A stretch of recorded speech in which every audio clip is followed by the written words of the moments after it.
Bonsoir à toutes et tous.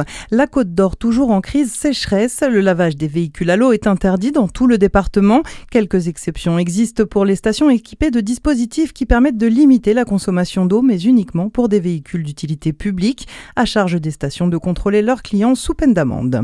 Autre conséquence de la sécheresse dans le département, les grottes de Bèze suspendent leur visite en barque. Le niveau d'eau n'est plus suffisant, a indiqué la direction par communiqué sur ses réseaux sociaux.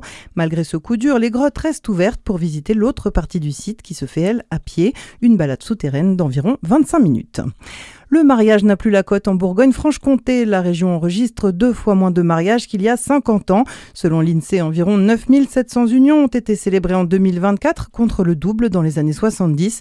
Les couples se marient aussi plus tard. L'âge moyen dépasse désormais 37 ans chez les femmes et 40 ans pour les hommes.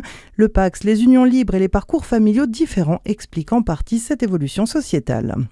Si vous êtes en Franche-Comté, ne composez pas le 15 ni le 17 en cas de problème. Le centre d'appel du SAMU est hors service. Un problème sur un serveur téléphonique qui se conjugue avec un problème technique au CHU, a expliqué un agent de l'hôpital de Besançon à l'Est républicain. Le problème pourrait durer jusqu'à demain.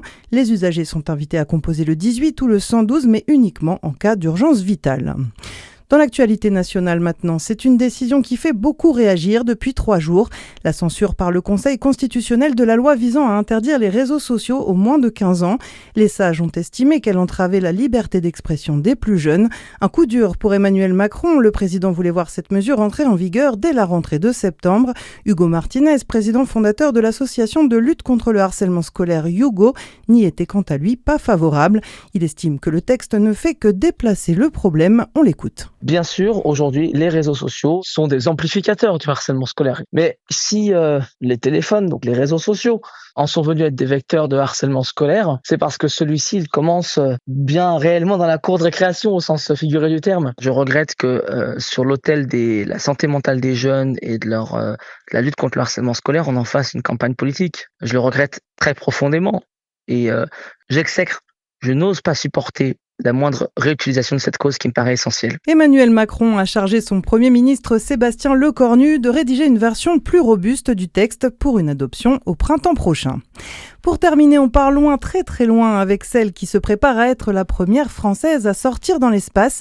Sophie Adenau va effectuer demain après-midi une sortie extravéhiculaire. Elle va réparer une antenne de la Station spatiale internationale. Une mission menée en duo avec un astronaute américain et qui devrait durer plus de 6h30. L'astronaute bourguignonne pourrait enchaîner sur une deuxième sortie dès la semaine prochaine. À suivre votre météo sur Fréquence Plus. Très bonne soirée à toutes et tous.